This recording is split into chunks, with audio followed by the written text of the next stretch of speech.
Hi చెప్పు. Hi friends. ఈ చేతితో చెప్పు, ఈ చేతి. Hello friends. హాయ్.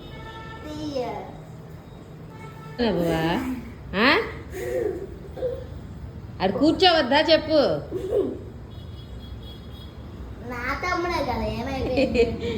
ఏంటి నా తమ్ముడే కదా ఏమైపోయింది. Hi hello everyone, welcome back to our channel Aishwarya ideas and blogs. అందరూ ఎలా ఉన్నారండి? బాగున్నారా? కామెంట్ సెక్షన్లో తప్పకుండా షేర్ చేసుకోండి. ఇదైతే సండే రోజు వ్లాగ్ అండి. సండే రోజు మార్నింగ్ పెసరట్ల కోసం ముందు రోజు నైటే నేను ఇలా పెసల్ని నానబెట్టుకుంటున్నాను. ఒక కప్పు పెసల్లో ఒక 2 స్పూన్లు బియ్యము ఇంకా కొంచెం శనగపప్పు వేసి ముందు రోజు నైటే నానబెట్టేశాను. ఇంకా ప్రతిరోజు ఈ డ్రై ఫ్రూట్స్ అయితే కంపల్సరీ, నేను ఎప్పుడు కూడా మర్చిపోకుండా కంపల్సరీ నానబెడుతూ ఉంటాను. ఒక 20-25 వరకు బాదం, ఖర్జూరం ఇంకా శనగపలుకులు అనమాట.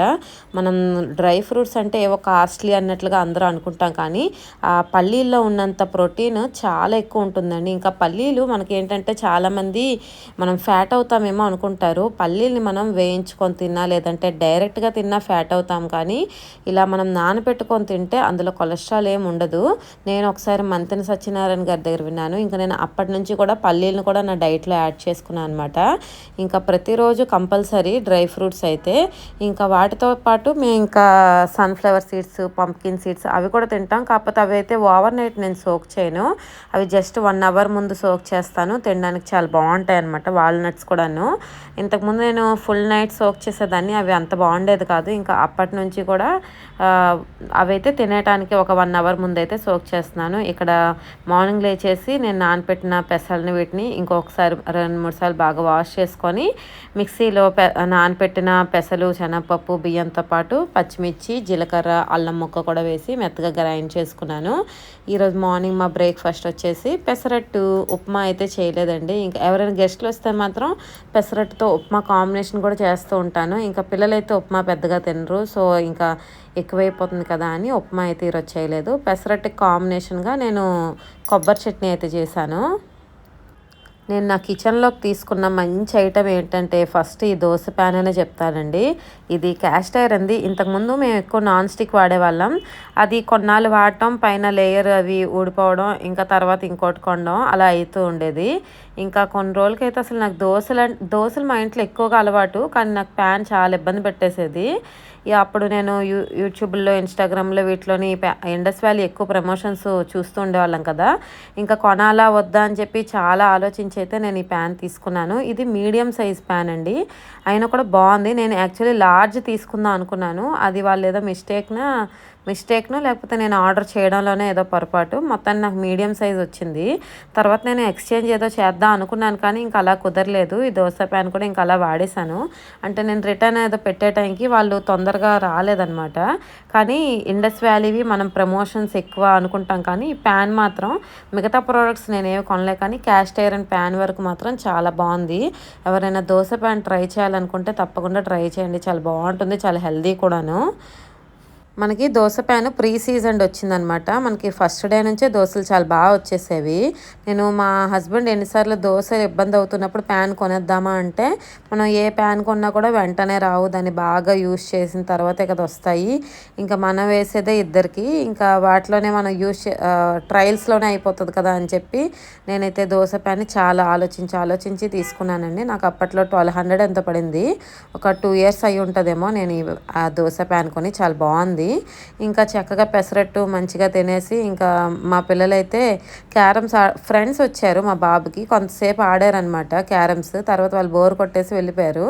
ఇంకా మా హస్బెండ్ అప్పటి నుంచి ఆడుతున్నారు. నేను కిచెన్లో ఉన్నాను, మా బాబు అయితే అందరం కలిసి క్యారమ్స్ ఆడదామని పిలిస్తే ఇంకా వచ్చానమాట. ఏది కొన్నా మా ఇంట్లో చాలా పెద్దదే కొంటామండి. క్యారమ్ బోర్డు కూడా చాలా పెద్ద సైజ్ అనమాట. ఇది కూడా అమెజాన్లో ఇట్లా చూసాం, కానీ షాప్కి వెళ్ళి డైరెక్ట్గా తీసుకున్నాం. 1200 ఎంత అయింది ఈ క్యారమ్ బోర్డు కూడాను. కానీ ఎప్పుడైనా ఇలా సరదాగా ఆడుకుంటే భలే అనిపిస్తుంది. ఇక్కడ నాకు రెడ్ పడింది, కానీ మా వాడు ఇప్పుడు పెద్ద అయ్యాడు కదా, రూల్స్ బాగా తెలిసిపోయి రెడ్ పడినా కూడా తర్వాత ఇంకో కాయిన్ పడితేనే నాకు ఇస్తాడంట. ఇంకా అదే డిస్కషన్. ఈరోజు చక్కగా క్యారమ్స్ అవి ఆడుకొని మధ్యాహ్నం అయితే లంచ్లోకి నేను ప్రాన్ పులావ్ చేస్తున్నాను. మా పిల్లలకి నాన్ వెజ్ అంటే చాలా ఇష్టం అండి. నాన్ వెజ్ ఇంకా సీ ఫుడ్ అయితే మరీ ప్రాణం అసలు. ఫిష్ అయితే నేను ముళ్ళులు అవి తీసేంత వరకు కూడా వెయిట్ చేయలేరు. సో ఫ్రాన్ ఎక్కువగా తెస్తూ ఉంటాను అనమాట. ఫ్రాన్ అయితే ఇంకా మనం తీసేదేమి ఉండదు కదా, డైరెక్ట్గా తినేయచ్చు. సో ఈరోజు ఫ్రాన్తోని బిర్యానీ చేస్తున్నాను అనమాట. ఫ్రాన్ సీ ఫ్రాన్ తెప్పించాం, మంచి సైజు. టైగర్ ఫ్రాన్ కాదు కానీ పెద్ద సైజు ఫ్రానే అనమాట. మేము ఎప్పుడు బిర్యానీ అవి చేసినా కూడా నార్మల్ రైస్తోనే చేస్తామండి. మా ఇంట్లోని ఫ్రాన్కి ఏ బిర్యానీకైనా కూడా నార్మల్ రైసే ఇష్టపడతారు. బయటకు వెళ్తే తింటాము బాస్మతి రైస్తో, బట్ ఇంట్లో చేస్తే మాత్రం కంపల్సరీ నార్మల్ రైస్తోనే చేస్తాం. సో ఈరోజు ఫ్రాన్ని ముందే నేను మ్యారినేట్ చేసి పెట్టేసి ఉంచుకున్నాను. ఫ్రాన్ని బాగా పసుపు కొంచెం లెమన్ వేసి బాగా క్లీన్ చేసుకొని వాటర్ అంతా స్ట్రెయిన్ చేసుకున్నాక పసుపు, ఉప్పు, కారం, అల్లం వెల్లుల్లి పేస్ట్, ధనియా పౌడర్, కొంచెం లెమన్ జ్యూస్ అన్నీ వేసుకొని ఒక 1 అవర్ నేను ఫ్రిడ్జ్లో పెట్టేశాను మ్యారినేట్ చేసి. అలా చేసేస్తే మనం ఇంకా తర్వాత కొంచెం లేట్గా కుక్ చేసినా కూడాను మనకి ఆ ఫీల్ రాదు, మసాలాలన్నీ బాగా పడతాయి. ఎప్పుడు నాన్ వెజ్ ఏం తీసుకొచ్చినా కూడా ఫస్ట్ తీసుకురాగానే క్లీన్ చేసి మ్యారినేట్ చేసి పెట్టేస్తూ ఉంటాను. అదొకటి అలవాటు అయింది బాగా. ఇంక ఇక్కడ తాలింపు అన్నీ వేసుకున్నాక నేనైతే రైస్ని కూడా ఇందులోనే డైరెక్ట్గా వేసి బాగా మిక్స్ చేసి తర్వాత వాటర్ వేస్తాను. ఇంతకుముందు వాటర్ మరుగుతున్నప్పుడు రైస్ వేసేదాన్ని. అలా కంటే కూడా ఇలా అయితే మనకి ప్రతి బియ్యంకి మసాలాలు బాగా పట్టినట్టు అనిపిస్తాయి. తర్వాత అయితే కొత్తిమీర, పుదీనా వేసుకొని ఎక్కువగా కలుపుకూడదు, రైస్ విరిగిపోతాయి కదా నార్మల్ రైస్. అసలే కొంచెం బాగా లైట్గా మిక్స్ చేసుకొని వేడి నీళ్ళు అయితే వేసేస్తున్నాను ఇందులో. ఇంకా కుక్కర్ పులావే మా ఇంట్లో ఎక్కువగా ఇష్టపడతామండి. మ్యాక్సిమం 99% కుక్కర్లోనే చేస్తాను. కుక్కర్ లేకపోతే అసలు బిర్యానీ వండుకోం కూడా అసలు అనమాట. అలా అలవాటు అయిపోయింది. ఇంకా ఒకసారి ఎప్పుడైనా నార్మల్గా కూడా ట్రై చేయాలనుకుంటున్నాను. ఎందుకంటే కొంచెం ఎక్కువ మంది చేయాలంటే ఇబ్బంది కదా, కుక్కర్లో సరిపోదు కదా అని చెప్పి ఇంక ఇలా సింపుల్గా కుక్కర్ బిర్యానీ చేసేస్తుందండి. ఇలా చేసుకుంటే మనకి బ్యాచిలర్స్ అయినా చాలా ఈజీగా చేసుకోగలరు, పిల్లలు కూడా తింటారు. కాబట్టి నేనైతే ఇలా తక్కువ స్పైసెస్ వేసినా కూడా మళ్ళీ పచ్చిమిర్చిని అయితే తీసి సైడ్ పెట్టేస్తూ ఉంటాను. ఎందుకంటే విజిల్స్ వచ్చేటప్పుడు ఇంకా ఓవర్ కుక్ అయ్యి కారం ఎక్కువ పట్టేస్తుందేమో అని చెప్పి విజిల్ పెట్టేటప్పుడు అయితే నేను అవి తీసేస్తూ ఉంటాను అనమాట. ఈవినింగ్ కొంచెం అలా చిన్న బయటకు వెళ్ళాలని పని ఉంది. పని ఉన్నా లేకపోయినా సండే వచ్చింది అంటే పిల్లల్ని ఎక్కడికో దగ్గర తీసుకెళ్ళాలి కదా. మా ఇంటి దగ్గరే పార్క్ ఉన్నా కూడాను దూరంలో కొంచెం మంచి పార్క్స్ ఉన్నాయన్నమాట. అక్కడికైతే కంపల్సరీ వెళ్దామంటారు. ఇంకా అలాగా కొంచెం చూసారు కదా, నార్మల్ రైస్ చేసినా కూడా పులావ్ ఎంత పొడి పొడిగా వచ్చిందో అసలు. నేను ఇంకా పిల్లలకి అట్రాక్టివ్గా ఉండడం కోసం ఇలా ఎగ్స్ని అయితే పెడుతున్నాను. జనరల్గా ఇలా పులావ్స్లో ఎగ్స్ని కొంచెం రోస్ట్ చేసి పెడతారేమో, మా ఇంట్లో రోస్ట్ చేస్తే అసలు ఇష్టపడదు. ఇంకా నేను సింపుల్గా అని చెప్పి పక్కనైతే ఎగ్స్ బాయిల్ చేసుకున్నాను. విజిల్ వచ్చేసి నేను మొత్తం చల్లారి ఓపెన్ చేస్తాం కదా, ఆ తర్వాత వెంటనే తినేలేదు. సో ఒక 3 ఎగ్స్ని అయితే పెట్టేసి కొంచెం కవర్ చేసి మళ్ళీ మూత పెట్టేశాను జస్ట్ సరదాగా. ఇంకా ఫ్రాన్ పులావ్ కూడా చాలా బాగా కుదిరింది, చాలా టేస్టీగా ఉంది. మన హోటల్ నుంచి తెప్పించుకుంటే అసలు పీస్లే ఉండవండి. నాకైతే సండే వస్తే తెప్పిద్దాం అంటారు కానీ నాకే ఎందుకు ఇష్టపడదు అంటే ఇంట్లో చేసిన బిర్యానీయే మా వాళ్ళకి ఇష్టం, కాకపోతే నాకు రెస్ట్ దొరకాలి కదా అని చెప్పి తెప్పించేద్దాం అంటారు. నేను మాత్రం మ్యాక్సిమం టైమ్స్ ఇంట్లోనే చేస్తాం, ఎప్పుడో ఒకసారి.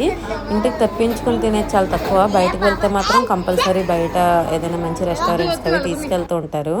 ఇంకా ఇక్కడ ఈవినింగ్ అయితే రిలయన్స్కి వచ్చాం. రిలయన్స్ బయట ఇలా ఐస్ క్రీమ్ ఉంటాయి కదా, మా పెద్దోడికి ఇచ్చామన్నమాట. చిన్నపిల్లడికి ఆ ఐస్ క్రీమ్స్, చాక్లెట్స్ అవేమి ఇంకా అలవాటు లేదు. ఇంకా 2 years కూడా కంప్లీట్ అవ్వలేదన్నమాట. సో అలాంటి ఫుడ్ ఏమి ఇవ్వట్లేదు. కానీ పెద్దవాడు తింటుంటాడు కాబట్టి వాడిని చూసి వీడు అడుగుతున్నాడు అనమాట. పాపం ఎంత అడుగుతున్నా మేము వద్దన్నామని ఇవ్వట్లేదు, లేదంటే తమ్ముడు అడిగితే అసలు కాదు నో అన్న మాటే ఉండదు మా పెద్దోడు. ఇదేనండి ఈరోజు వ్లాగ్. మా సండే అయితే ఇలా పీస్ఫుల్గా అయిపోయింది. చక్కగా తినడం, తిరగడం అదే పని ఇంకా సండే వస్తే కదా. మీరు ఎలా చేస్తుంటారో కామెంట్ చేయండి. వీడియో నచ్చితే లైక్ చేసి ఛానల్ అయితే సబ్స్క్రైబ్. Bye bye.